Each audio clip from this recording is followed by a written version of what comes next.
Gordian. And at the top, which valve do we have? Gastroesophageal valve, and at the bottom we have the pyloric valve, which is over here. You can actually kind of see that one better where it gathers.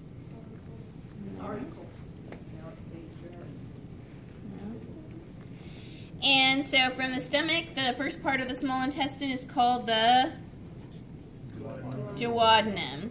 So the duodenum is going to be surrounding the pancreas. Anything that's not connected to the stomach or the cecum, and we're just going to call that jejunum. Notice you can take it out and look and see the mesenteries. Okay, there are lymphatic vessels in there, but again, only the blood vessels have been injected, so that's really all you're going to see. And so it's easier to find the large intestine by moving this out of the way, finding the descending colon, which is really wide. If you look at the diameter of this versus this, it's about 2 times as wide. And then follow it up. It's like a yucky candy cane. It goes like this. So here is there's the candy cane. You see it? All right. So we could call this a little bit of an ascending colon. If it's up here, we'll call it transverse colon. If it's down here, descending colon. You can see the cecum right here. Kind of like that. That's the cecum.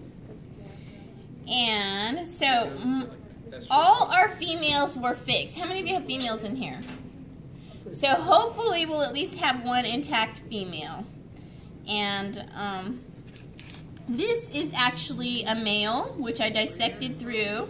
So right here, if you have a male, you'll feel for the bone right there, the pubic symphysis, and you're going to get your bone cutters, crack it open. You have to go pretty deep. And then you can go ahead and open it up. Now, to find the penis, you have to kind of trim away the hair, find the urethral opening, then get the scissors. You'll probably have to borrow these because it's a really small opening. Go in there and then open it up, stretch it out, and then snip and open it up to expose the tip of the penis, which is called the glans penis. There's the shaft of the penis right there. It's a little guy. They're cats. Now, on the testicles, you also have to kind of trim away the hair. You're going to take your scalpels and just very lightly graze the top skin. And then, again, get some scissors in there, spread open the skin, peel off the skin. Now, it'll look like there's a testicle in there, but it'll have a white covering. It's paper thin.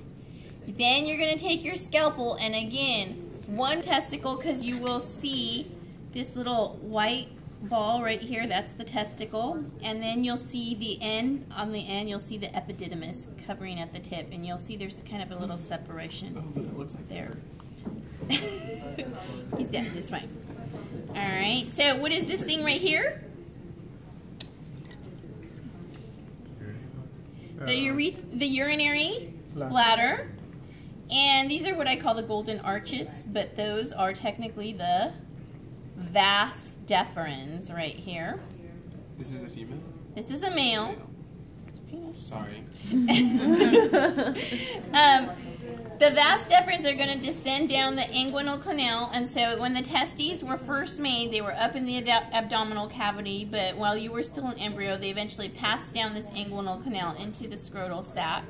And so you'll see that we have the vas deferens going down there, we have the testicular blood vessels, and there's even nerves that go down there to control all this area here.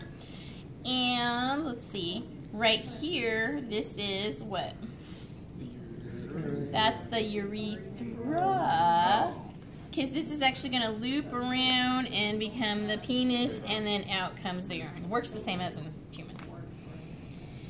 Now, for kidneys, when you open it up, you'll look around, and there'll be a lot of fat and stuff. Oh, this one has teeny tiny kidneys, and so there'll be some stuff in there. You'll clean it up, and you'll see that the kidneys are covered by a membrane. That is the peritoneum. And you're going to go ahead and remove the peritoneum. And so this is what it looks like when you clean it up. All right. So there's a little kidney right there. You can kind of see the ureter. coming down to the urinary bladder. And you can also see the inferior vena cava and the descending aorta. Try to find the renal artery, which will be in red, and the renal vein. Those are pretty predominant to see. And you'll take the kidney and you'll isolate one. What did I do with my kidney? Well, it fell out the back. Yeah, there it is.